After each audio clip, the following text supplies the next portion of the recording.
Thank you all for coming out this morning. It's exciting to see so many people here to talk about regulations this early in the morning. So hopefully we will keep things energetic. I'm excited to have the chance to share with you the great things that the governor is doing when it comes to reducing the number of regulations and cutting red tape in Missouri. And today we're going to go over the foundation for the program, go through exactly what we're doing, and then hopefully encourage you all to get out and help us gather comments and find and identify red tape that needs to be cut here in the state of Missouri. So without any further ado, we're going to get started. Before we can talk about cutting red tape, we need to first talk about what is red tape and define it for everybody.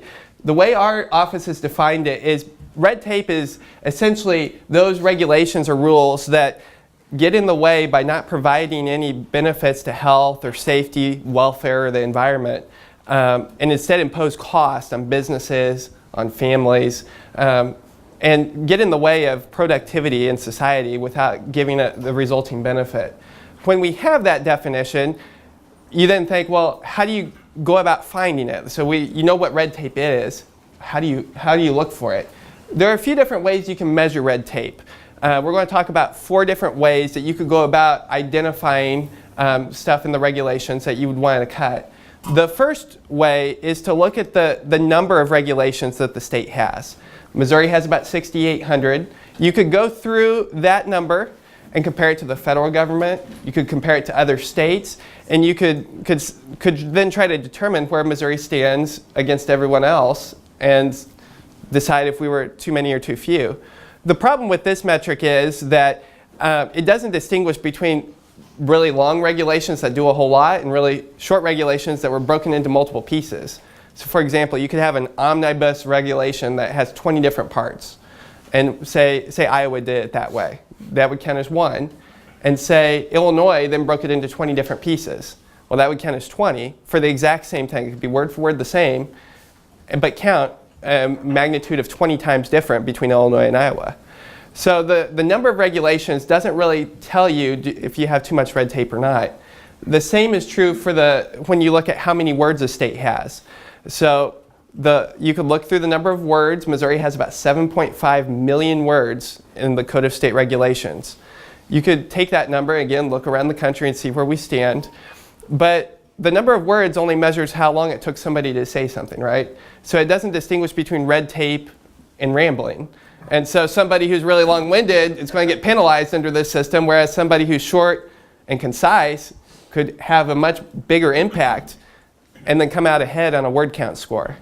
And that's very similar analysis to the way it is on the number of pages. Again, long-windedness gets penalized, and brevity and being concise gets rewarded, even if you're doing something that's more impactful in a shorter way. So the fourth and final way is the measure that we're using here in the state of Missouri. It's called the number of restrictions. It's actually a new metric that was developed by a research center associated with George Mason University in Virginia called the Mercatus Center. What they did was they created some computer algorithms and search processes to electronically scan the federal code, to go state by state and scan the state code. And what they do is they look for 5 different key terms. The words shall, must, may not, prohibited, and required. The thought is that if a government is trying to compel someone to do something or to keep someone from doing something, one of these 5 terms is likely going to show up in that sentence. And so, for example, a business shall pay a certain fee. A citizen must file a certain form. Just using other random examples, a store is prohibited from playing Christmas music in the summer.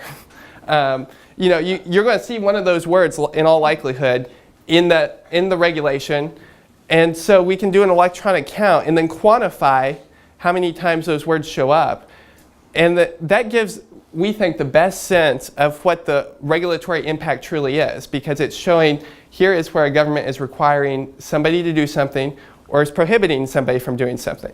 Now, you're sitting there thinking there are the loopholes to this system, and it's not a perfect metric. I'm not here to tell you that it is. You could use a word like will. You could use bullet points.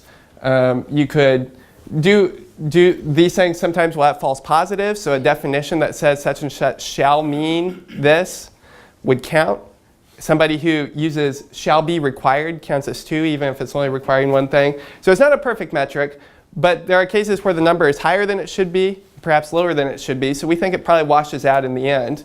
And at the end of the day, is the best way to see what Missouri's regulatory impact truly is.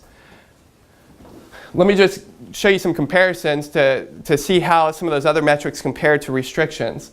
So if we were to take the number of regulations and compare it to the number of restrictions, and take the Department of Economic Development, for example, here in Missouri. They have 176 regulations, equals just about 7,400 restrictions, the use of those 5 key terms, shall, must, may not, prohibited, and required.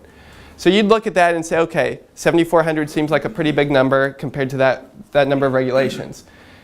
The Department of Natural Resources has 25% fewer regulations. So they're at 139. So if you're just looking at regulations, you're going to think DNR is better situated than DED when it comes to regulations. But when you look at the restriction count, DNR has 3 times as many instances where they're requiring or prohibiting action. So when you look at restrictions, it tells you that the Department of Natural Resources has a lot more regulatory impact than the Department of Economic Development, which that makes more sense with what you would probably suspected going into that comparison. So the number of restrictions tells us a whole lot more than the number of regulations. The same is true with number of words. So we have more than 450 regulations that have a total of 0 restrictions, but 183,000 words. So on a word count, you'd say, man, that's 183,000 words. That's a whole bunch. But they're really not doing anything, given that the fact that there's 0 restrictions. Again, looking at DNR, there are 2 DNR regulations, one relating to water design guides and one relating to surface mining, have 4,200 restrictions just in those 2 regulations. So on either a regulation count or on a word count, DNR would come out ahead. But when you look at the restriction count, then that tells you that we really need to focus on those 2 regulations. The great thing about this data is you can drill down to the specific regulation. So when they've done the electronic word scan, it spits out a spreadsheet. And it says, here's how many by department. And we get a printout of that. It says, here's how many regulations for each chapter of regulation. So you can, for DNR, see how many are in the water section, how many are in the air section, how many are in the surface mining section. And then the last part, you can drill down even below that. So specific types of water, like I said, design guides. And so it really helps the departments focus on what specific regulations are having that impact. So just some high-level regulations that show us that Missouri has too much red tape. So statewide, we have about 113,000 restrictions. To put that number in context, that's almost twice as many as the state of Arizona. Arizona's at 63,000. It's also more than about half the states that this research center has scanned so far. So they're going state by state. Missouri shows up about in the middle. That means we're behind blue states like Connecticut and Minnesota. They have fewer restrictions than we do. An industrial state like Michigan has fewer restrictions than we do. Nebraska and North Carolina, they're below us as well.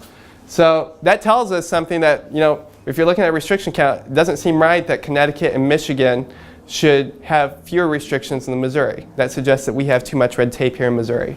I mentioned the word count earlier, 7.5 million words. That'd take you 10 weeks of reading full time, 8 to 5, to be able to read through all that. And that's assuming you can stay awake and focus for that long, which would be impressive. The 40,000 pages in the Missouri Register, to put that in perspective, the Missouri Register is what publishes the proposed and final rules. So that's the official publication. Those 40,000 pages, if you laid them end to end, would go more than 5 miles of paper. So we've just got way too many regulations in Missouri, and this is something that the governor wanted to address from day one because it's something that he was passionate about, knew was important to this state to unleash economic productivity.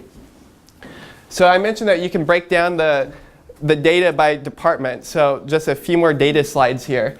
So this shows us which departments have the most restrictions. We already covered Department of Natural Resources. They're number 1 in the state, about 24,000. Department of Insurance, Financial Institutions, and Professional Registration comes in at 2. The Department of Health comes in at 3. Those top 3 departments have more than half of our state's restrictions. Then you see the other departments on down, social services, economic development, public safety. Everybody's got too many restrictions. But this helps us know who needs the most attention and the most focus when they start going through our project. Another thing the Mercatus Center does with their data that's really helpful is they can break it down by industry. So what they did was they took the NAICS codes, the North American Industry Classification System. They assigned search terms to every code of words they thought would show up in relationship to that code, and then ran searches, and that tells us which industries have the most regulations. And when you look at this list, this is going to also probably be consistent with what you would have thought going in. Manufacturing and industry are the most heavily regulated here in the state of Missouri on a restriction count basis. So you see utilities at number 1, chemical manufacturing at 3, mining at 4, on down. This is just really helpful data for our people to know where to look, where to focus as they go through. One more graph that I'll show you, and then we'll move on from the data, is just the rise of restrictions here in Missouri. So in 2002, January of 2002, on the far left, you would see we had about 91,000 restrictions in the state. When the governor took office this year, it was almost to 113,000 over that time. That's almost a 25% increase over those 14 years. Now this surprised me. That's a faster rate of increase than the restrictions at the federal level. The federal level is at 22.1%, we're at 24.6%. That really surprised me to know that Missouri's restriction count is going up faster than the federal government over the same time period. Why does this matter? This matters because the restrictions have an economic impact. The Mercatus Center recently did a study that found that since 1980, if the federal government had left regulations unchanged from 1980 to present, the economy would be $4 trillion larger than it is today. So regulations cost our government $4 trillion this year. And it also is based on a theory called regulatory accumulation. And so basically the theory goes that a regulation in and of itself might not have much of an impact. And a second one might not as well, but on top of each other over time, they collectively have an impact. It's like thinking of a stream with pebbles. You throw one pebble in, the stream's not going to notice. But over time, as you keep throwing those pebbles in the stream, especially if they're in the same spot, the stream's eventually going to get diverted. If you throw enough pebbles in, the stream's going to potentially be blocked. So over time, regulatory accumulation has an economic impact. And our office believes that if you reduce those restrictions here in the state of Missouri, that the economic impact will grow and be realized like it should have been without the regulatory burden in the way. So when we got going, we looked at other states because we wanted to design a system that combined all the best elements around the state into one program. So since 2010, over the last 7 years, there have been 18 states that have done regulatory reviews. These are color-coded by the party affiliation of the governor that ordered the review. You'll see that there are 15 Republican states, 15 Republican governors, 3 Democratic governors. You have a wide geographic diversity. You have states in the Northeast, the South, a lot in the Midwest, the West. What we did was we read all the material we could about these reviews. We called several of these states just to get inside information that perhaps they had not put out, just to understand what they saw behind the scenes. What these reviews typically have is a few elements. So there's an executive order that launches the review. There's a certain amount of time for people to provide public comments on which regulations are impacting them. There's then some time for action where they repeal or amend regulations. And then in most cases, there's a report at the end that summarizes what's been done to that point. So based on data that other states have put out, here for example, is a public comment report. So states that receive public comments, we have a half dozen of them here. Massachusetts received the most public comments. They got about 1,000. You see a couple other states in the 600 area, and then Delaware, Ohio, and Tennessee are there towards the bottom. The averages out to be about 500 comments for one of these reviews. You look then at the action that was taken. So this graph in red shows what number of regulations. Now this is separate from restrictions. This is just regulations. How many were repealed and then how many regulations were amended. These numbers it's tough to compare apples to apples because every state has a different number of regulations. So for example, Massachusetts repealed or amended about 2/3 of their regulations, only 1/3 left unchanged. Virginia, on the other hand, only amended or repealed about 15% of their regulations because they have 32,000. So about 85% went unchanged. So what we see from this data, even though it's kind of widely spread, is that with a few exceptions, states touch between 10 and 20% of their regulations and then leave 80 to 90% unchanged. So like I said, we did all this review and decided to move forward with combining all these elements into what we wanted to be the best review in the country. So like Brenda said, we started with an executive order. We'll walk through that here in a moment. We assembled a team. We call them red tape cutters. So each department has a lead. We'll walk through that as well. We have a statewide website. I will probably say and advertise the website more times than you care to hear today, but nomoredtape.com is kind of our landing point for this review. And then we're taking action as quickly as we can. So working through each one of these one by one. So here's the executive order. It did 3 different things. It addressed rulemaking that was in the pipeline, it addressed future rulemaking, and addressed regulations on the books. So what it did with respect to new rulemaking, or stuff that was in the pipeline, a regulation takes about 6 to 9 months to get from start to finish. That's from the day that an agency formally decides to move forward. It has to get published in the Missouri Register. There's a public comment period. There's a time for the agency to respond to those comments. And then there's a second publication in the Missouri Register to formalize the rulemaking. All in all, like I said, about 6 to 9 months. So when the governor took office in January, there were regulations of the pipeline that had started in June or even as early as last spring that were moving through the process. So what our office did was to make sure that we had a handle on what was going into place, and it was not inconsistent with our office's policy positions. We put a freeze on all rulemaking for January and February.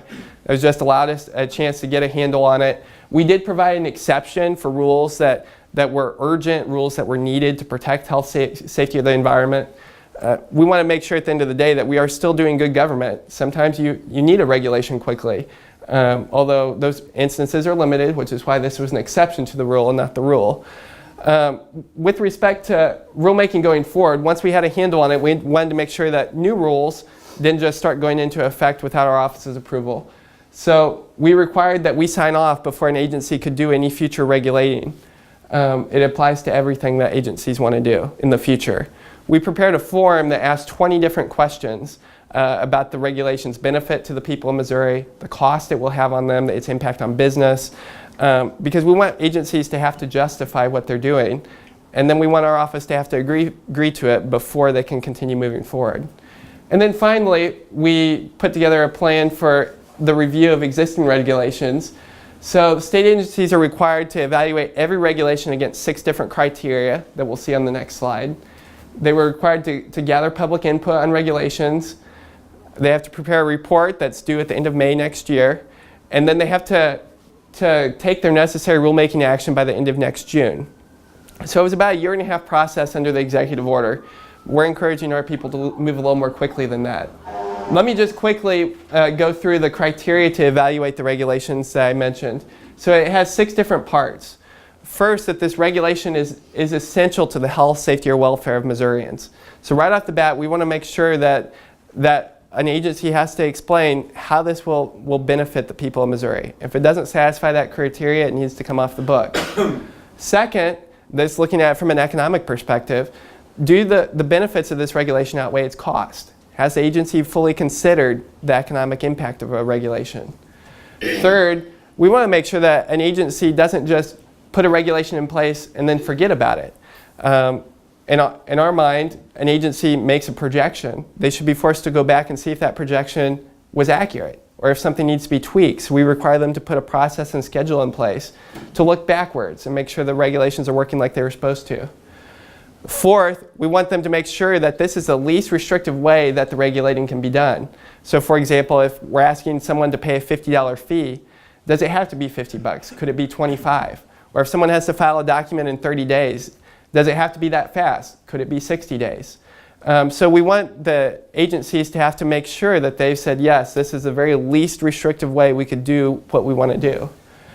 2 more, we want to make sure the regulation is well-grounded so that it's based on really good science, really good technical and economic information. And then finally, that it doesn't unduly and adversely affect Missouri businesses or the Missouri people.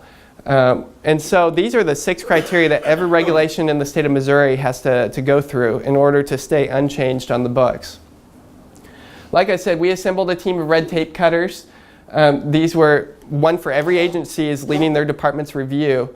We asked people to take this seriously. We asked departments to give us the best people they could. So in some instances, the deputy director of the department is heading up the review. DNR and agriculture both have deputy directors. Others have people who've been at the agency a long time and know all the nooks and crannies of the regulating process. But they were all responsible for putting their own teams in place in every department underneath them, because this is a full team effort. So our team of 16 has many more people engaged below that. And that allows for the people who deal with the regulations at the ground level to be involved in this process as well. So for example, at the Department of Natural Resources, you've got a division of water, you've got a division of air. Those people are all engaged in each one of those divisions, going through the regulations that they're responsible for. We gave these red tape cutters a lot of goals because we saw from the other state reviews that it looked like goals would be really helpful for this process. So we asked everyone to go through, and we said we want every department to gather 100 comments. We didn't want departments just sitting there putting out a press release and then just waiting for people to come to them. We thought it was important that the departments go out and try to find as many comments as they could. We also asked them to work quickly on the review, to try to have progress updates that they send me a couple times a month. And third, looking at the number of restrictions, we ask all them to look through and try to cut a third of the restrictions in their department, so that statewide we would have a third reduction. Like I mentioned at the start, we launched a website out of our office to kind of coordinate the whole messaging piece for this review. It's nomaredtape.com. Anyone can go there at any time and submit a comment. We have a short survey, just take a couple minutes to complete. If there's any regulation, government process, or rule that has affected you or that you know about, we'd love to hear about it. We'd love everyone in the room to submit a comment if there's something that we can do better as the state of Missouri. This is also an easy website to share with a friend, or if you know somebody who owns a small business that you've heard in the past they had complaints about state government. Feel free to send them to this website so that as many people as possible can respond. We need the feedback. We need to know where we can do better. This website also, starting this month, is going to have a track progress feature. You see a little red button here. So the blue button allows you to complete the survey, share your feedback. The red button, track progress. Each department, as they start going through and making changes, when they repeal a rule, when they amend a rule, you're going to be able to track that on this website to see how agencies are progressing towards their goal of cutting back a third. And so each department will eventually have their own website to follow, so that we can be transparent and show people in real time the progress that we're making. As far as public comments go, I told you that our goal was 100 per department, and that was in part because you remember the slide we had a few minutes ago. Massachusetts had about 1,000 comments, and that was the most we'd seen in one of these reviews. If all our departments hit their goal, we would exceed that by 50%. We'd get 1,500 or 1,600 comments statewide. Where we are today, so here's a graph that compares the state of Missouri to everybody else. So Missouri's done really well. We've got a great team in place. We've had almost 6,000 people write in and tell us what we can do better. So we've shattered all the previous reviews. We're really excited about that, but we're still trying to get more. That's why I'm here. That's why everybody we can talk to say, send us your comments. They'll go through the website. We'll get them to the right department so that the right people can take a look at that. But we're really encouraged that for a comparable review that averages about 500 comments to be closing on 6,000, we're really excited about. On the action front, which is what everybody wants to know, like the proof's in the pudding, right? We've had a lot of social media engagement that's been very well received. So we had a video of the governor signing the executive order around a whole bunch of boxes of the Missouri Register. When we launched our website, we had a really good response on Facebook for those of you who follow the governor. But my favorite part, and this gets to the action piece, was in the spring we had a small business owner write in the comment section to an unrelated post that he needed the state of Missouri to do some things better. And somebody asked him, like, well, what could be done? So again, in the comment thread, he said, well, I'm a used car dealer, and it costs me about $1,500 a year to have a landline phone. And I'm required to have this landline phone by a state regulation. I use my cell phone. but state regulation requires me to have a landline. And so we saw that in the comment thread. The next day, we were able to announce that we'd talked to the Department of Revenue and we were killing that requirement. So that we would take that off the books, and from now on, the car dealers who rely on their cell phones can truly rely on their cell phones in this day and age. So that was a really exciting example that we had where somebody just in the comment thread was able to give us an idea and we were able to take action the next day. Our departments are moving aggressively toward their goal. So I told you they have until the end of next May to complete the review. We're optimistic that they'll be done internally by the end of the year, so about almost 6 months ahead of schedule. So far, if we were to go back to the slide that had the graph of the restrictions from 2002 to present, if people acted on their internal recommendations so far, we'd be back at 2002 levels. That's not quite at our third goal. That's about 60% of the way there. But we're making progress to get restrictions off the books, and we're optimistic that by the time this review is over, we'll be able to have reduced restrictions by a third here in the state of Missouri. That's never been done by a state here in this country. So we're excited that hopefully between now and the end of this review that we'll have some really great changes for the families and businesses in this state and be able to really make a difference for the economy and for just the individuals to live their lives a little bit better. So with that said, we've got some time for questions if people have any questions. Yes, ma'am.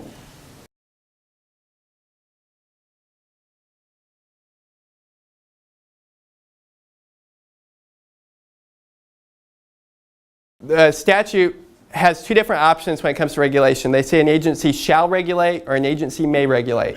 So with every regulation, we've got a spreadsheet that you'll be able to access online that has an agency track whether it's a shall or a may. If it's a may, we have a lot more discretion because the legislature didn't require us to regulate, so we're able to go through and pull more of those back. If the legislature said shall regulate, we're flagging that. We're having our people make comments so that at the end of this review we can go to the legislature and say, we would not have done this but for your statute. And so we need to, we'd be interested in changes, make this a permissive regulation so we can dial some of these regulations back. So that's one of the things we're tracking in our spreadsheet so that we can know for sure what we did that we had no choice versus what we did that we had a choice and we just decided to do it more restrictive than we needed to.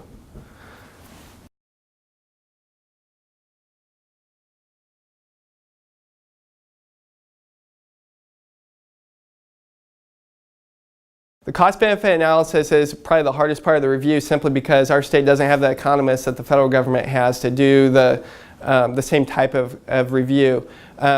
We're having our people, especially for new regulations, they have to present the analysis to us, so we get to monitor the new regulations. On the existing regulations, we've been given a lot of feedback to people about how to do it, what inputs to consider, what are well-grounded assumptions. It's something people have never done before in some cases, so there's been a learning curve for all of us, but I think it's a good change for people to be going through that thought process and then refining it as time goes on.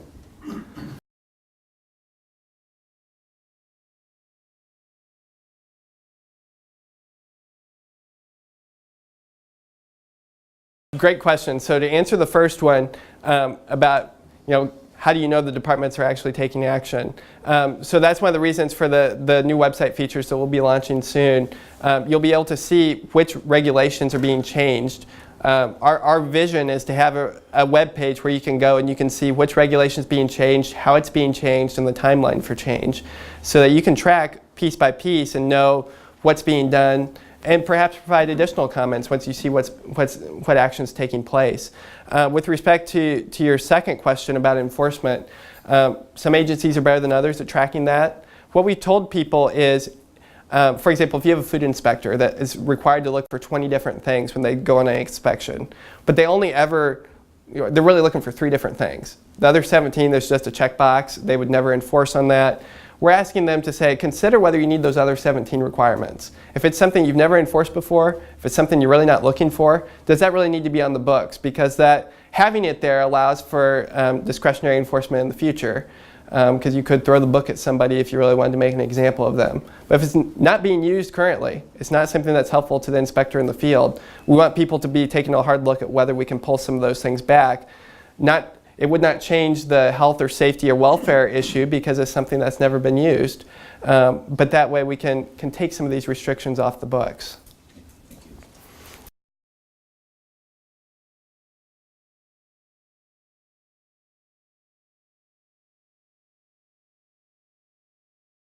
So the resistance, we haven't had much resistance yet since the formal process is just getting underway with the change.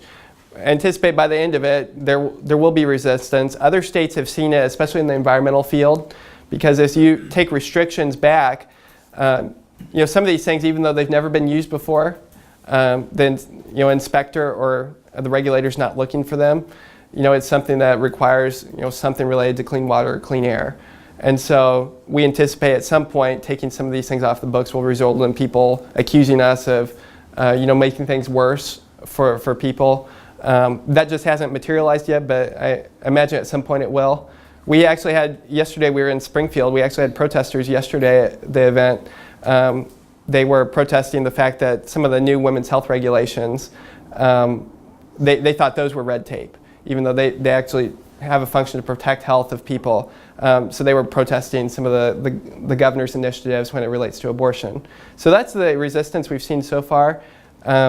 Like I said, we anticipate at some point somebody will show up to protest, but we think we've put together a system that's methodical enough and well designed that hopefully it will address most of those concerns.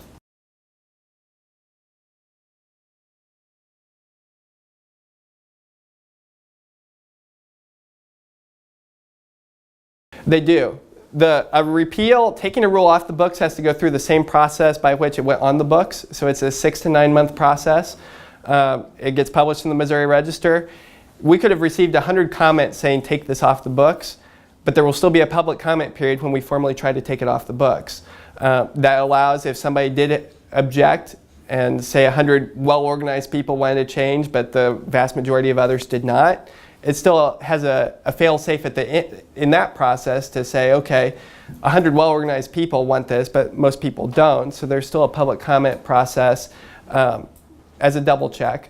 And then at the end of the process, it will get taken off the books after 6 or 9 months.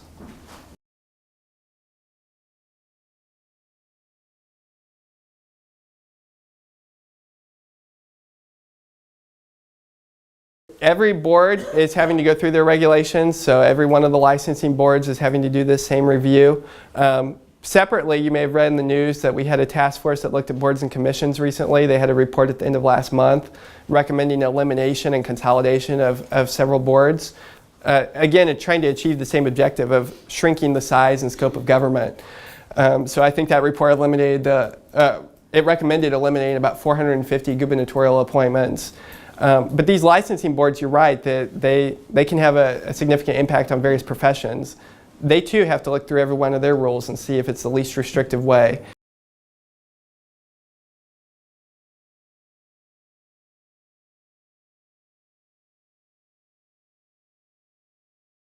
And that's why we're encouraging everyone to gather as many comments as possible, because you're right, there is some sense for people who have already paid to comply with regulation or people who are benefited by the regulation to want to keep the status quo. So that's one of the reasons we want an active solicitation of public comments, so that people who may not be on those boards have the chance to provide comments that says, you know what, I would have been a dentist but for these requirements, or it took me forever to get my social worker license because the state requires so many hours of training. So that's why we're just asking people as many times as we can, please go to our website and submit comments so that we can find out where some of these restrictions and restraints are and address them a little bit better.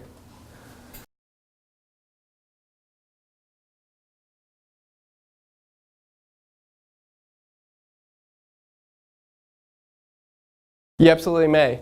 So that's another one of our new website features that should be online this month, is we're taking all those comments. We've received about 750 through our website, and then the agencies have received them directly. We've had all the agencies pool those together so that each department will have a specific page on our website. So if you wanted to go to the Department of Health, it would say they received Department of Health's right around 100 comments. You'd be able to click on a button that had 100 comments, and it would list all the comments for you so you could see what other people said. We've removed names and identifying information just to be on the safe side, but you'd still be able to see the substance of the comment. And then that might spur you to comment yourself and say, well, I see 2 or 3 people comment on this, I agree or I disagree. And so there'll just be a spreadsheet that will be able to load. Today you can get on and see the 700 plus comments that we've received through our website and be able to read through them. And that may inform additional comments you have. We're trying to be as transparent as possible, so all the comments we receive, all the changes we're making should be on our website.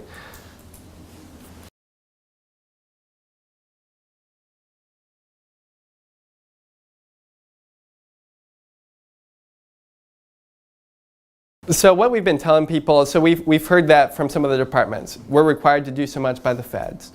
And we point them to a state like Arizona. Arizona is able to do the exact same federal requirements with 63,000 restrictions. We're at 113,000. So that, just by pure logic, suggests that around 50,000 requirements here in Missouri are not federally required. There are exceptions that are state specific, but in most cases, the federal standards apply to everybody, right? So we've been pointing them to say, look, they can't all be federal requirements because other states do the same thing with less. So that's kind of at a high level what we do. The second thing we do is on that spreadsheet that you'll be able to download on our website that the agencies are filling out for every regulation, we ask them, why did you do this? Was it a requirement of state statute or was it a federal statute? Was it a federal guidance document?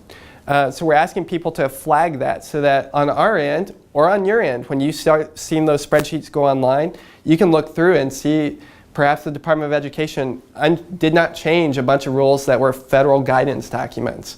There's no federal or state law that requires it. You'd be able to see that. You'd be able to comment on that through our website and say, hey, I see they aren't changing these things. Here's a way you could do it.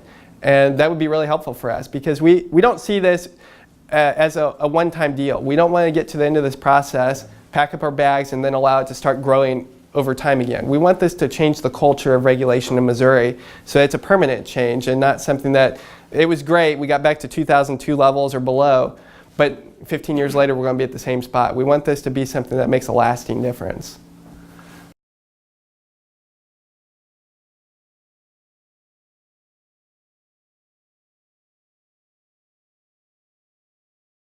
Yeah, so let me explain how we came up with that goal. So the only review that we know of that looked at restrictions instead of regulations or words or any of those other metrics happened in British Columbia at the start of the century. So British Columbia had the worst economy in Canada in the 1990s. They were several percentage points below. And so there was a change in power, and one of the position points, one of the platform pieces of the party that won, the Conservative Party, was we're going to change regulations. Because they regulated everything, like the size of nails, the size of TVs in bars, like some of the crazy stuff they were regulating. But they said, we're going to cut our restrictions by 1/3. They didn't have the fancy computer program back then, so they went through by hand, through their regulatory code, and by hand coded every regulation restriction. And they set a 1/3 reduction goal. It took them 3 years to get there, but they got there. And then after 5 years, they were at 45% reduction. What they saw in Canada was that their economy went from being the worst among the Canadian provinces to the best. So their GDP changed by a couple percentage points during that time. Obviously, the Conservative Party wasn't just doing regulation change. They had several other economic pieces. But there's a 40 or 50 page report the Mercatus Center put out by Laura Jones that details what they did in British Columbia.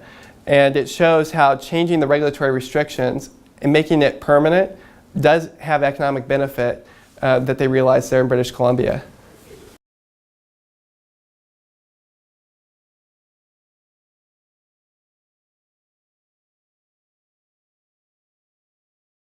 They're not weighted because the regulations, for example, social services regulations, it's tough to do a cost-benefit analysis when you're talking about some of their regulations. That is probably less important than the impact it has on welfare to the people they're serving. So for that reason, we didn't weight them because I think it will be different from agency to agency, and even within agencies, probably different across regulations. Are they competing with each other? I don't think so, because at the end of the day, each one of those is trying to force the regulators to look at the regulations from a different angle. So from one angle, they're looking at, is it accomplishing its goal that it was intended? And then they look at it from a little different angle and say, is it more beneficial than costly? So an economic angle. And then they look at it from a different angle still, like is it actually helping people, assisting the competitive environment in Missouri? So each one of those is designed to force the regulator to look at a regulation from a different way. So those are the 6 criteria in the executive order. The spreadsheet I keep talking about, so it's this spreadsheet that probably has 20 different columns in it that I referenced that requires them to flag if it's a shall or may regulate, if it's a federal or state requirement. There are several different requirements in there that, again, it's just forcing people to look at, like, were you required to do this? Who required you to do this? So at the end of the day, we have all this data that we can use so that once this review is done, we can see how we can do better on the next phase.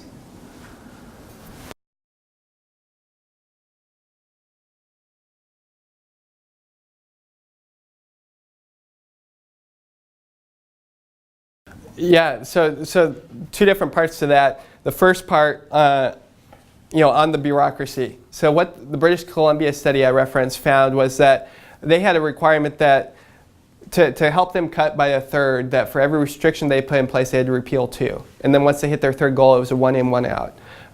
They found that stuff like that changed the culture from regulation makers to regulation managers. So to this point, people in state government get rewarded for putting regulations into place, because that's, it's a long process, it's really hard. But there's no reward, certainly no comparable reward for repealing a regulation or amending a regulation to make it better. So we're looking at ways to incentivize and encourage people to manage their regulations instead of just to make them. Right, and nobody wants to give up power, Right. And on the second part, the discretionary enforcement, we kind of talked about it a little bit earlier, for the things that are just sitting out there that you could use to then hang over someone's head that you wouldn't otherwise do. We're trying to identify those so we can take those off the books and keep that from being a tool to be used in the future. There's always some way you could probably find abuse in the system, but we're trying to limit the potential as much as we can.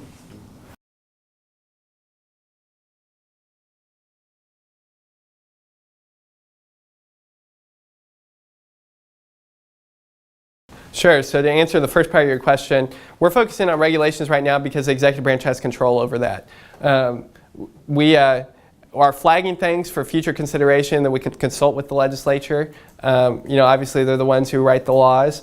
We want to make sure that we can get our house in order right now. And so that's why we're focusing on regulations. But we kept our website broad intentionally so that if people write in about a rule that's burdening them and it's tied to a statute, that we can flag that and we can take that to a legislature in the future and say, a lot of people complained about this. We looked it up. It turns out it's in statute.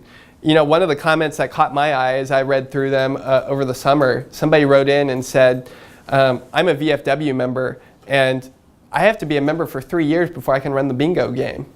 And I saw that, I was like, this is going to be a great one. We're going to change this and we're going to make a big deal out of it. Turns out it's constitutional. Bingo is in the Constitution, and that's one of the requirements. So that was something that we didn't have the ability to change, but it's something we can flag in the future. And it's things like that we want people to comment. We don't expect people to know what the regulation is. We just want you to tell us what the problem is so that we can go out and find it and see if there's something that we can do to address it or to create a workaround. Now to your second question, which I believe kind of got again at the discretionary enforcement ability in the mens rea. Yeah, mens rea, whether or not there was an intent to violate the regulation. So that's something that we haven't created a broad policy on, in part because when I was in private practice, I did environmental regulation at the state and federal level.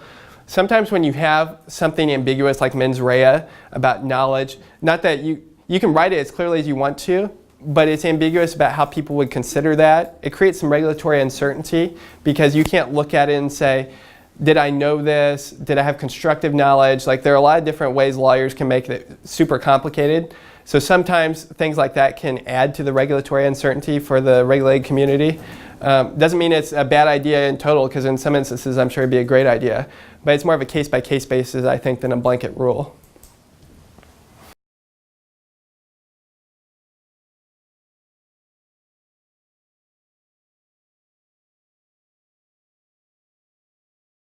The United Kingdom, and I believe one of President Trump's executive orders started going down that path as well earlier this year. Again, it kind of gets to what metric are you using? So if you just use regulations, you can write a really long regulation, just pack everything into one, and then have just a list of the regulations that are outdated. You wouldn't believe how many regulations in Missouri, the statute got repealed years ago. The grant program hasn't been funded for decades. Like, we have a lot of regulations that have literally not been used for 10 or more years. They're just sitting out there. A 1 in, 1 out, or a 2, whatever metric you want to use, encourages people just to leave that stuff out there for safekeeping, so that, okay, I want to do a regulation, I'm going to write it really long, and I've got 15 things that are no longer good law. I'll just take off that list for a while, and that'll get me through this administration. So it kind of gets back to that metric issue of, like, if you're counting regulations, if you're counting words, there are ways to skirt that system. We're just telling people, let's look at restrictions and let's try to cut them back just in total right now.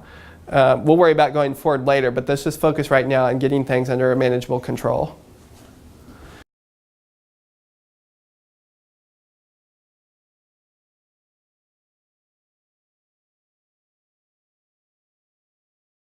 One of the exciting things about doing it in the first year is it gives us several more years in this term, and we trust in the next term to make as many changes as we can. We have a lot of ideas that we're kicking around for what comes next. But for now, we want to encourage people to focus and do a really good job on this review without worrying down the road. We don't want people to, like I said, be saving stuff back so that it can help them in the future. So we're just really focused on this review. One of the reasons that people have to check in with me every 2 weeks is just to keep that momentum going. Bureaucracy, even in a single term, can take a long time. So we're just trying to keep the momentum moving forward as much as we can. We're excited that, like I said, a review that's supposed to go till the end of next May looks like it'll be done at the end of this year. And we've really been pushing people hard to make that happen. Lots of meetings. I mean, we've got a great team of people, but we have meetings with them once a month. Like I said, they're checking in with me every couple weeks by email just to say, here are our numbers. I tell them, let me know how many public comments you've received, how many restrictions you've identified for repeal, and the percentage of review you've completed. So 3 simple metrics. I put those together and I send them out to people so they can see against each other where they're at, and we can make sure that people are all moving in the same direction. So it's a long way of saying that we're trying to do a really good review and then work on the future, whether it's an executive order or a legislative solution that can make some of these changes permanent.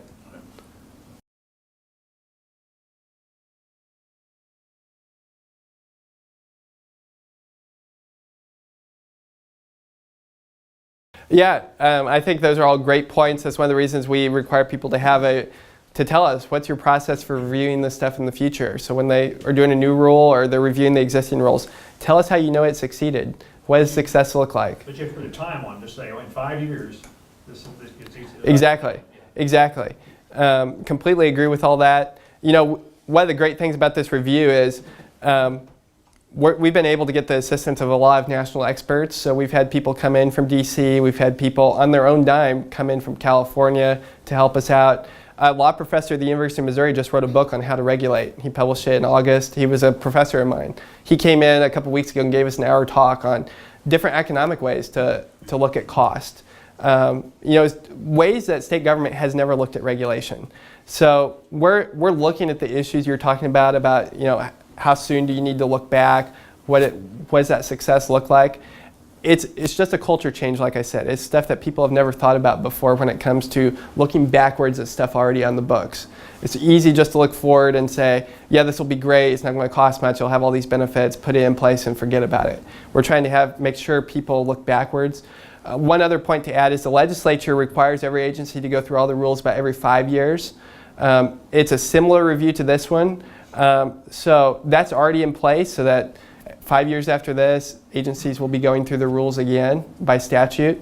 Like I said, it looks at a little different criteria, but that's something that's on the books already. We're still open to ideas about how to build on that going forward.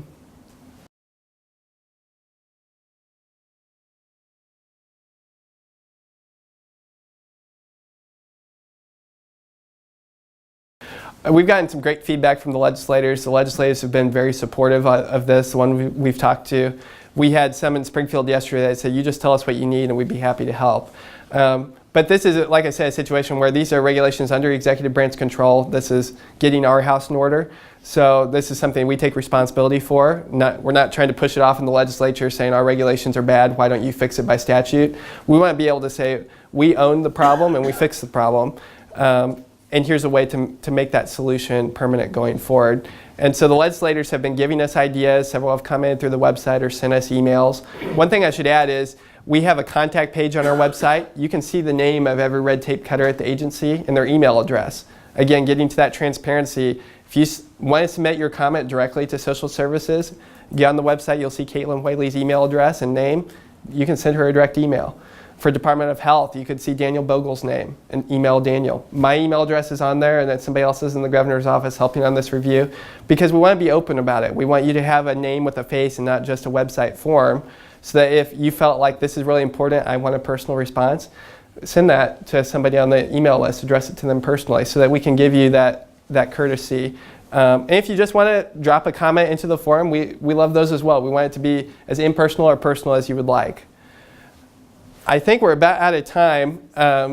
So these have been great questions. Feel free to email me or contact me if you have others. Love to get comments, so please go to the website. And thank you so much for being here this morning.